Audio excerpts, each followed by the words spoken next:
vários istas, nem perfilham os vários ismos de que nos acusaram. Se a nova Portugalidade é apenas um movimento que se propõe a defender o legado português e usar da educação, usar da boa pedagogia para a defesa do legado português, pois bem, a pergunta que se coloca a todas as mentes é: mas falo com que propósito? Falo com que objetivo? Bom, evidentemente a defesa da honra nacional se serviria amplamente como objetivo e como finalidade. Os portugueses sofrem quase diariamente uma série infinda de atuardas contra si e contra os seus avós.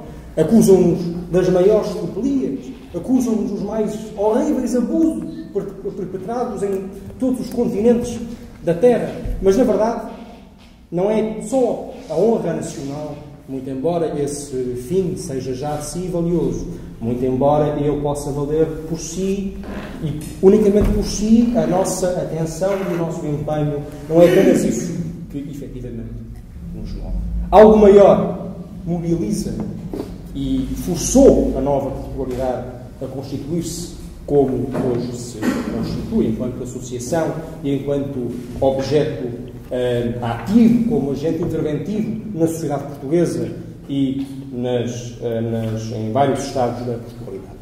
Pois bem, esse propósito essencial nasce de uma constatação que a todos os portugueses parecerá infeliz. Enfim, confrontando-nos hoje nós com o mapa, somos obrigados ao triste espetáculo de um Portugal aparentemente mínimo, aparentemente incapaz de projetar a voz, aparentemente incapaz de fazer-se ouvir pelo mundo.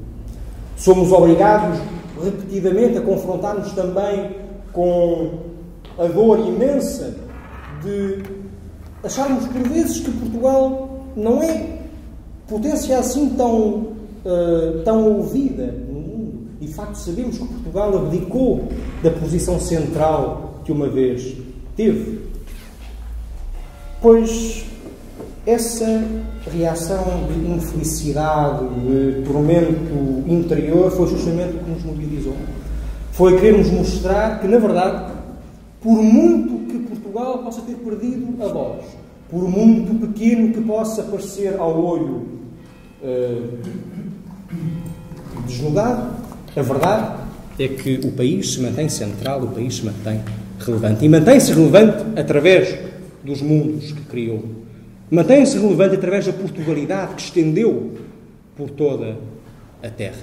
E isso, de facto, propôs-nos a nós, e levou-nos a nós a propor também ao país e aos Estados da Portugalidade, aos povos da Portugalidade, um projeto que é, não sendo político, é eminentemente geopolítico. E essa é a razão de ser da nova Portugalidade. Isso é o que nos move, isso é o que nos impele. É um projeto geopolítico. Esse projeto já o referiu bem o Hugo. É realizar a união dos povos da Portugalidade. E, em realizando essa união, contribuir igualmente para a paz e a colaboração de todos os povos da Terra. Porque achamos, efetivamente, que Portugal tem ainda essa missão a cumprir. Enquanto ponte entre mundos, enquanto forjador de amizades e de paz e de estabilidade. Mas fazendo tudo isso, não de uma posição de desvantagem ou de insignificância ou de mero amor platónico, mas, pelo contrário, de uma posição de centralidade efetiva e de força real. Pois, no que nasce a grande fraqueza de Portugal, por um lado, e do mundo português, em geral? Bom, sem dúvida alguma, que é a desunião em que ele caiu. A desunião, por um lado, a desunião dos Estados da Portugalidade, e por outro também, sem dúvida alguma, e é preciso dizê-lo com frontalidade e com abertura, também a inconsciência em que caíram os povos da Portugalidade. Os povos da Portugalidade esqueceram-se do que são. Esqueceram-se do que os liga uns aos outros. E por tragédia, já não são muitos os portugueses com consciência de que, viajando por milhares e milhares e milhares de quilómetros, encontrarão Portugalidades, terras portuguesas, de povos portugueses, falando português e abraçando a bandeira de Portugal em Malaca, em Timor e na China. Essa consciência, tragicamente, é hoje mais fraca do que era em décadas anteriores e urge resgatá-la, urge reconstruí-la. Por isso também a nossa tarefa educativa, através de conferências e outras atividades.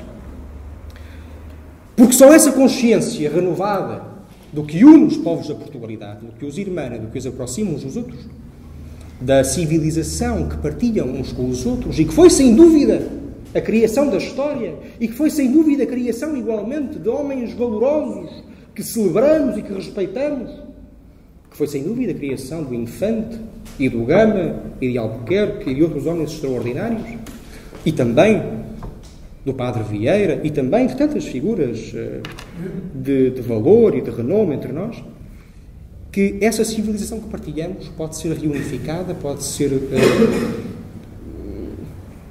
ser armada de nova força através da educação.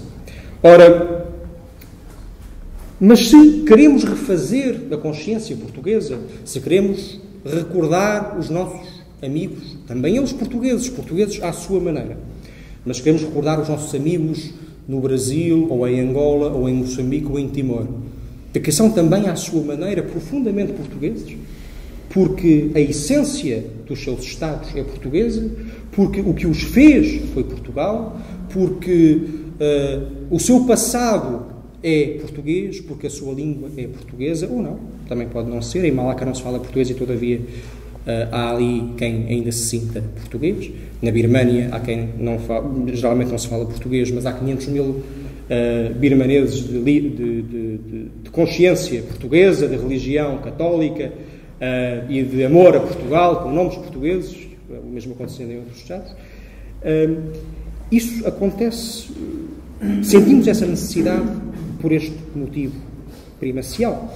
É que a nova Portugalidade interpreta o mundo moderno, os nossos dias, o nosso tempo, olha para a globalização e vê, efetivamente, algo que não pode ser parado.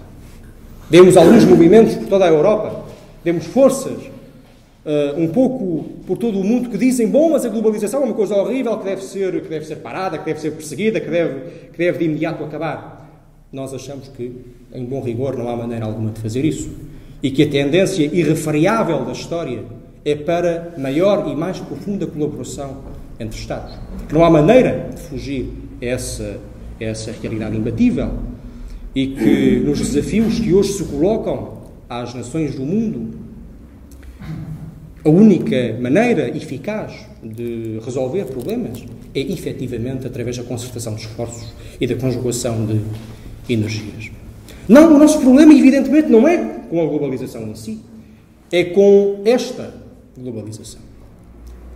E por isso a essência do que temos a propor é uma globalização diferente. Aquilo que poderíamos bem, para usar jargão comum, chamar uma alterglobalização. Uma globalização alternativa. Uma globalização que, em lugar daquela fundada meramente na economia, em lugar daquela fundada em, muitas vezes também, entre outros grupos, fundada em supostas solidariedades de classe, que de facto têm pouco a sustentá-las, a globalização é possível e é benéfica para Portugal se fundar na cultura, se fundar na história, se fundar na tradição portuguesa. E assim, cumprida essa condição, Portugal pode efetivamente ser um Estado vencedor da globalização. Pode dar-se bem na globalização. Não se rejeita, pois, a unificação de esforços, a conjugação e, talvez, o vento da história em si. Não, o que se diz é que o vento da história pode e deve ser encaminhado para onde é do nosso interesse que o seja. É para isso que serve a nova Portugalidade.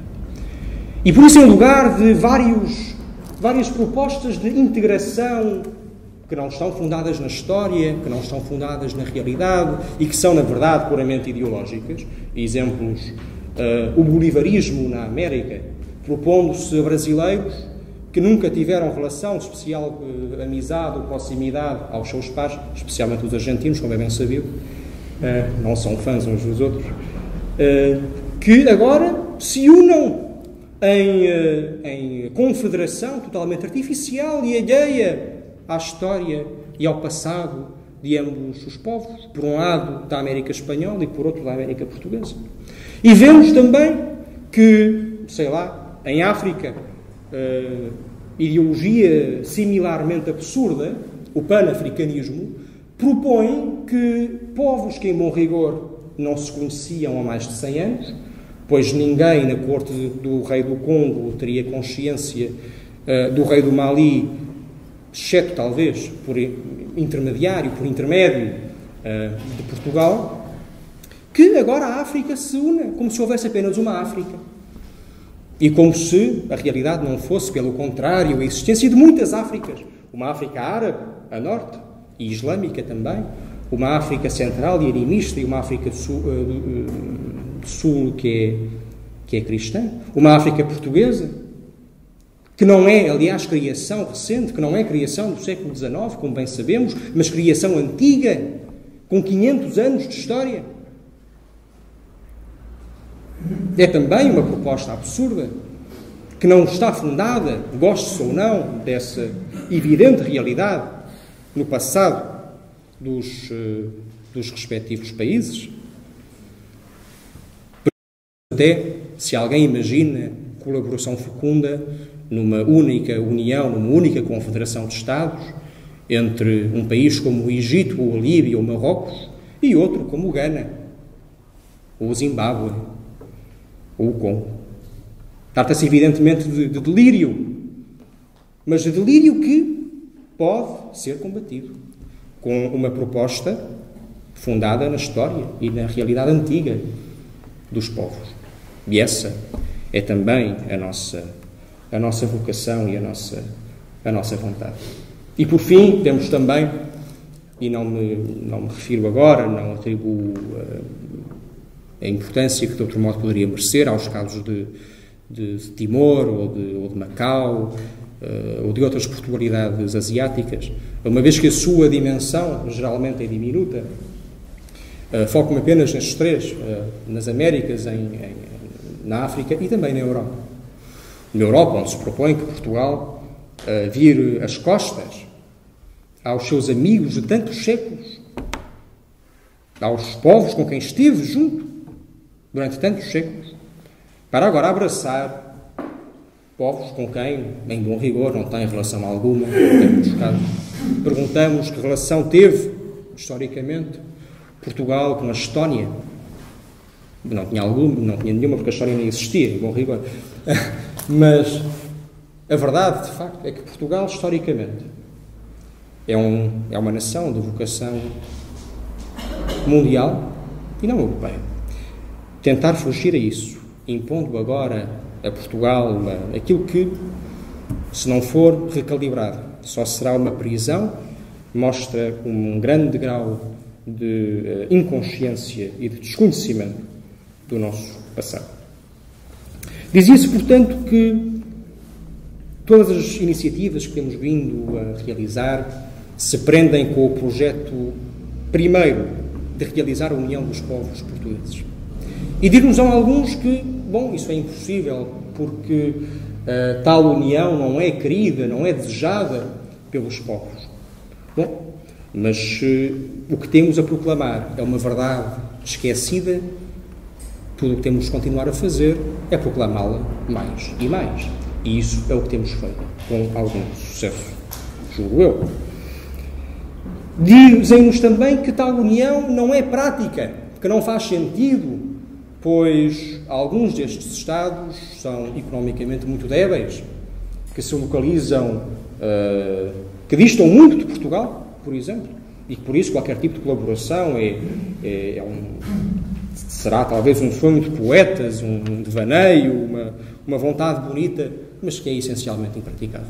Isso é também absurdo, evidentemente. Isso é também absurdo. Aliás, com efeito,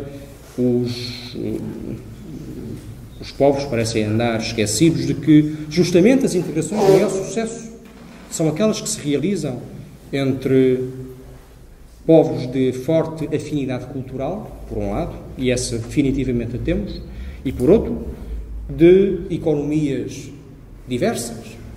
E isso também encontramos na Portugalidade.